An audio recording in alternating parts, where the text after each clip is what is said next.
Hey everyone, thanks for watching my second video. Just taking a break from Guild Wars 2 to talk a little bit about it. It's been about 2 weeks and change that Guild Wars 2 has come out, and I've just been so busy playing, and when I'm not playing, I'm working. I just got time to make my second video, taking a break from Vent, taking a break from the game. Just some things in these past 2 weeks and change that I've been wanting to discuss a little bit. A few like face palms, and it's funny that when I was making this list I thought about making an I hate video for Guild Wars 2, even though I don't hate the game, but there are just a few things that are frustrating, and I hate videos are just like exaggerated, and it's a joke. Some of the bigger issues that went down recently is these perma bans for people exploiting the cultural armor and weapons that were being sold for 1,000 karma when they were really meant to be sold for like 9,000. People apparently were buying these items over and over and then reselling them on the auction house for gold, I guess. A lot of these people at first got perma bans, and then ArenaNet came out and said, alright, we'll give you just a 72-hour ban if you can delete these items. A name that I won't mention, a guild member of ours, bought his cultural weapon from the Radisum vendor and got to keep it, lucky him, because when another member of our guild went over to buy the item, he was like, holy crap, it cost 9,000 karma. And then the guy was like, but wait, I got mine for 1,000. And then all this crap got dug up with the permabans and whatnot. If you deleted your weapons, you got 72 hours. If not, can't play the game anymore. This kind of put a couple of people on edge. A lot of people I know personally were discussing the fact that, so if and it was on the forums to a bunch of forums, not just the Guild Wars forum. They were talking about how ArenaNet or the developers of the game make a mistake, and if you end up exploiting it, which sometimes maybe you exploit it on purpose and maybe you won't exploit it on purpose, but because of the mistake of the company, you're being penalized for it. Some agree with the punishment, a lot of them don't disagree. But I think the talk of this reversed the permabans to just a 72-hour ban. So yeah, I'm sure most people already know about that, old news. And yeah, I take notes. A bugged mail system. I don't know if anyone got random mails in game from people that you had no idea who they were. A lot of people in my guild were getting random items mailed to them, like crappy weapons, beginner gear, whatnot. A lot of them were like, oh hey, yeah, this person didn't want to delete it, or didn't want to sell it to a vendor and just gave it to me to clear their bag space, which I get because the auction house was down. I got a bunch of harvesting equipment from some random player who wasn't even in my zone, because I looked around like, okay, this was weird. I mailed the person back like, question mark, what's up with this? And he's like, oh, I was just trying to mail this to my friend. He's starting a new character, just some beginner harvesting equipment and whatnot. I was a little down. I was like, oh, I thought this guy was making a move on my toon, but whatever. So I sent it back. You're welcome, because if I was anyone, I'd probably keep it. So yeah, I guess they fixed the mail system. Another thing, mail was down for a while. Like you couldn't send items. For example, like when the Black Lion Trading Company was down, which randomly, at one point, random players would have the auction house up, and apparently it was like a rotating 50% of every server at one point. So 50% in total for the day would have the Black Lion Trading Company up. It was a little confusing. So for example, half the day 25% would have it up, half the day another 25% would have it up, or whatever formula they used for it. So anyway, if a guildie of mine would have some gear that I needed, because I had crappy gear and we wanted to run Ascalonian Catacombs for the first time, hey, can you buy me some gear and send it to me through mail and I'll give you the silver or whatever? Yeah, sure. He goes, buys the mail, buys the gear rather, and then tries to mail it, and then it's like, oh, sorry, we can't mail items. And there's no trading from player to player. So I think that's something that they should really consider implementing, not just the mail system, because if there's ever any problems with mail, it can easily be solved by peer-to-peer trading. Another thing, was wondering about server volume. Certain people trying to get into certain servers. I'm not sure if server transfers are still free. I think they might be, but pretty much if a server's full, you have to sit in front of your computer and wait until it lets you transfer to that server. So it can take like anywhere from an hour to 8 hours, maybe 24 full hours for someone to be able to go into a different server. So I was wondering about the server hosting. I don't know if you guys ever heard about ArenaNet mentioning something along the lines of, well, if I'm in Blackgate and you're on Crystal Desert, then we can play together in PvE, but I've got to host you into my server. I can't really explain it. I don't remember the details. But yeah, something about your friends can visit your server just to play PvE. So yeah, no update on that, I guess, from what I've seen.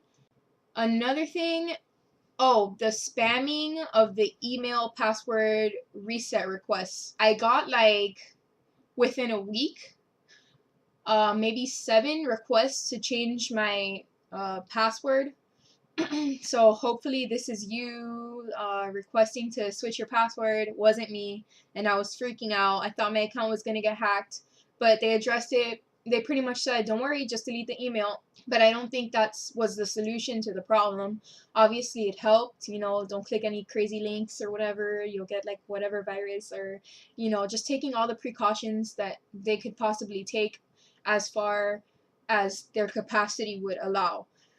I saw on their Twitter this guy like totally bitching them out, and pretty much they kind of, I guess, ignored the Twitters, or his tweets got lost in the bundle of tweets that they get per day.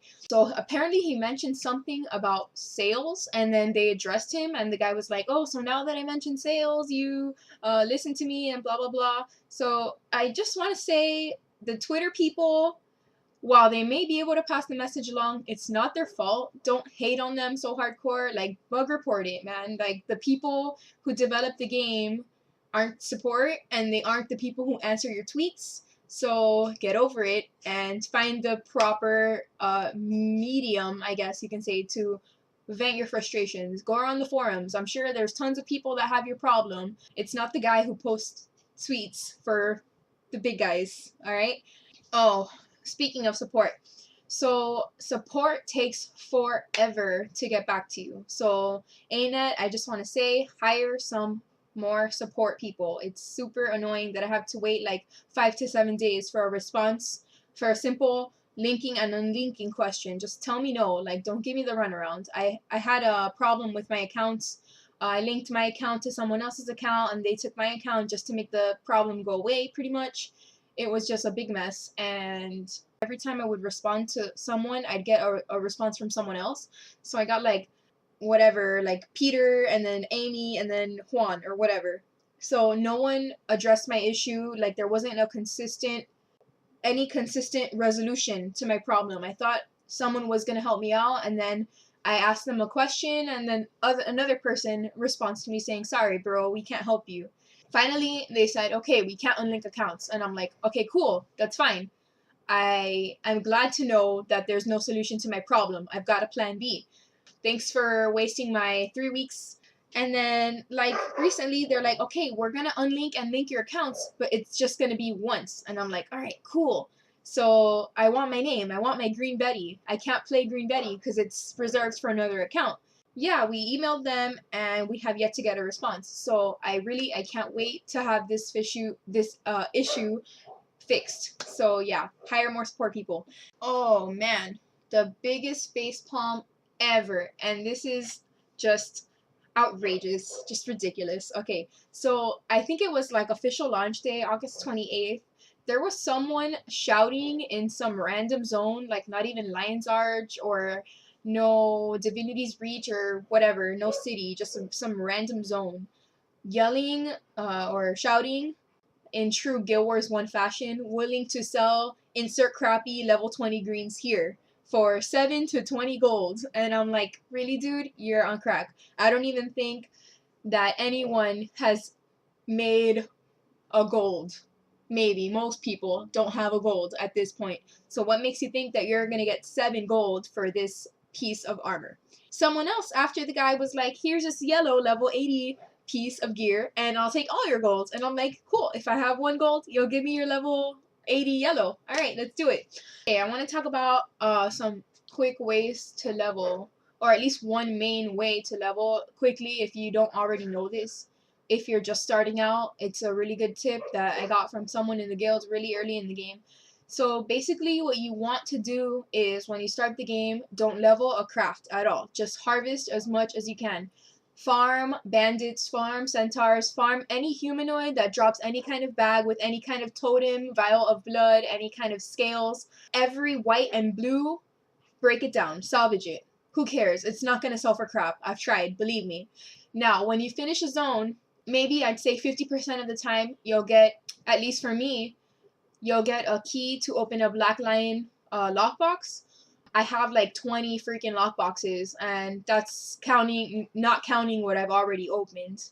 I've maybe had like 25 to 30 lockboxes. Save all of that. If you're willing to spend real money, good. If not, you'll open it eventually.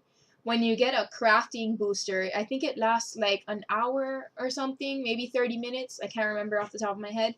Go level your craft. Pop that baby, and you'll get like such a great amount of experience. And crafting is like one of the best ways to level if you have enough materials for it. And if you have the booster, even better. You can hit level 40 in like 3 days, I would say, easily. But mind you, that's with like almost a full 3 days of just playing the game without crafting, just purely gathering everything that you see. Pick any craft, and at the end of those first 3 days, go and spend an hour crafting. Deactivate one craft, move on to the next one. So another question that I have, maybe anyone can answer in the comments. Do yellow mobs have a higher drop rate for items? Like, for example, MOAs, do they drop more claws than rock dog might? If anyone can answer me, that would be awesome. Now, I want to talk a little bit about the bosses in the dungeons. Ascalonian Catacombs, the first time we ran it, was pretty difficult. Not that I didn't expect it. The trash in this game is harder than the bosses, like by far. The first few bosses were pretty easy. The ranger guy was whatever cake, just range him on that little island. He pops the wolf, dodge roll, kill the wolf.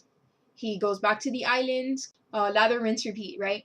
The necromancer, the first time we ran AC, destroyed me. I couldn't dodge the AoEs for my life.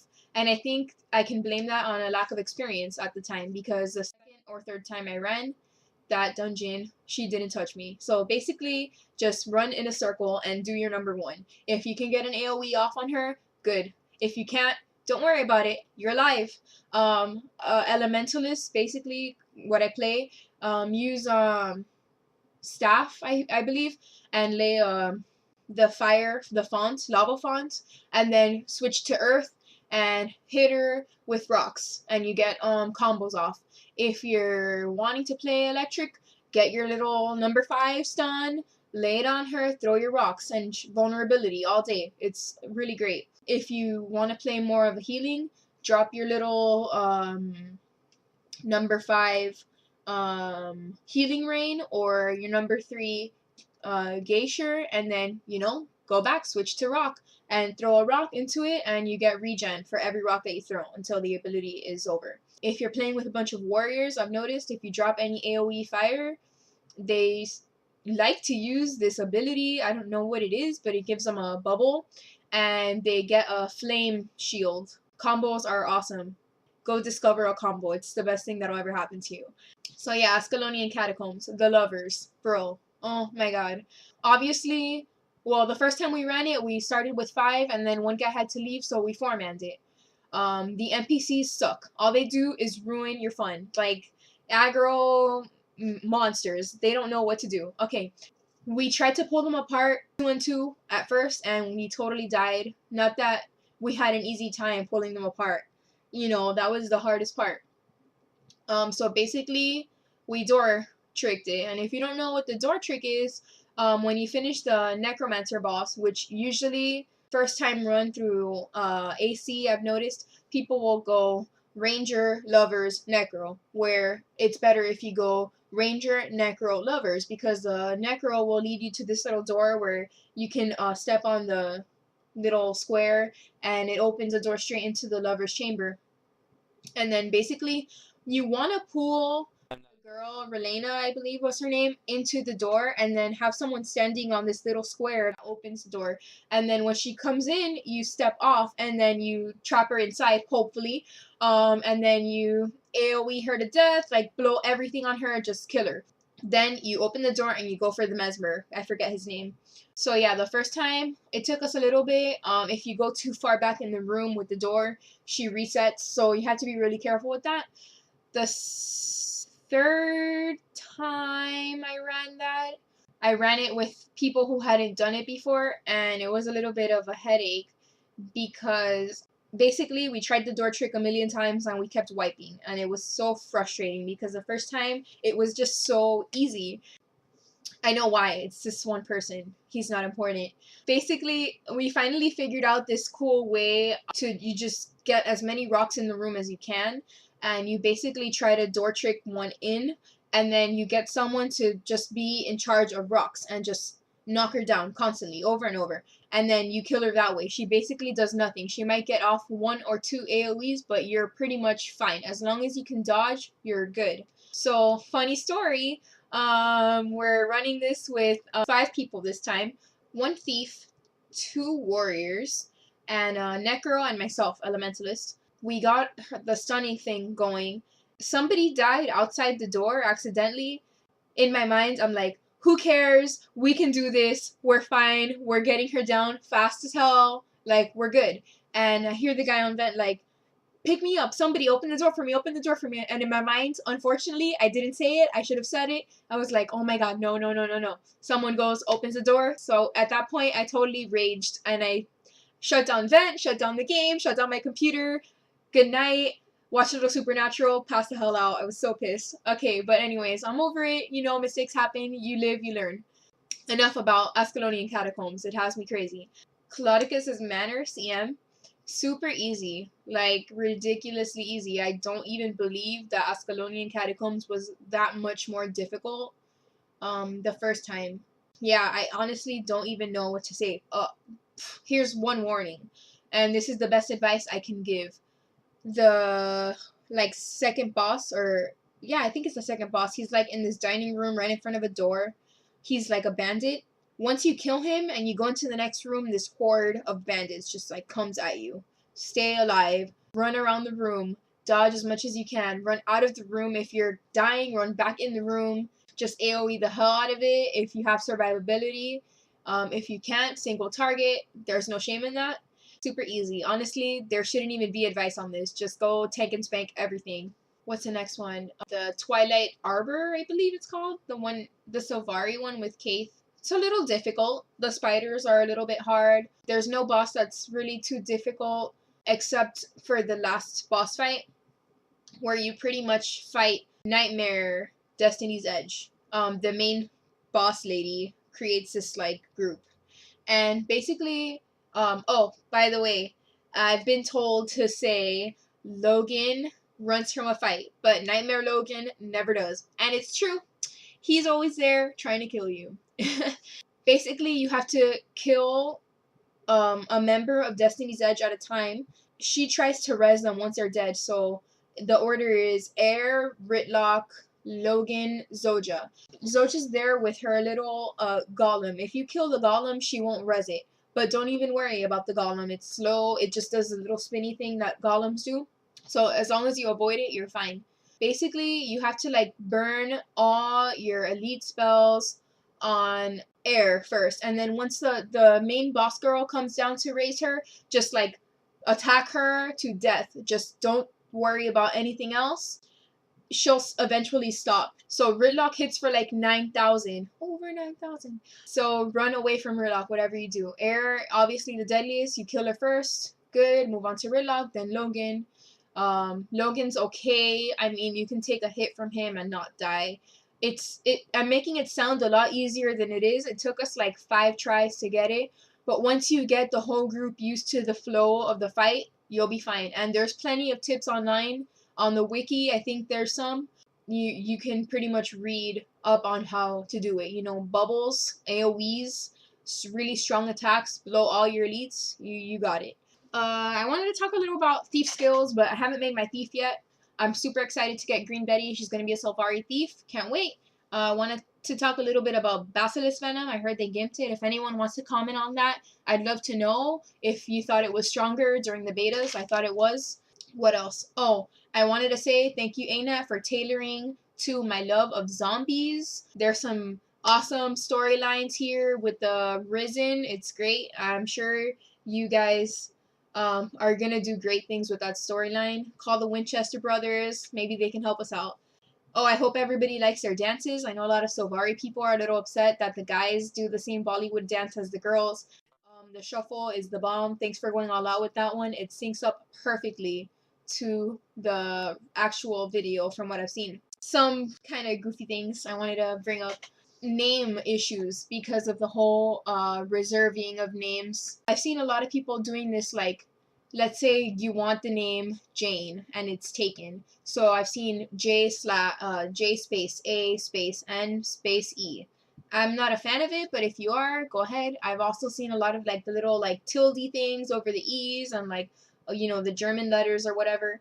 Pretty much anything Game of Thrones is taken, so move on. And names that may get you banned, just don't put ArenaNet support sucks, Viagra ice cream, you know, Bingona, nothing like that. Also, just always be considerate. That's pretty much it. I'm gonna wrap it up for now.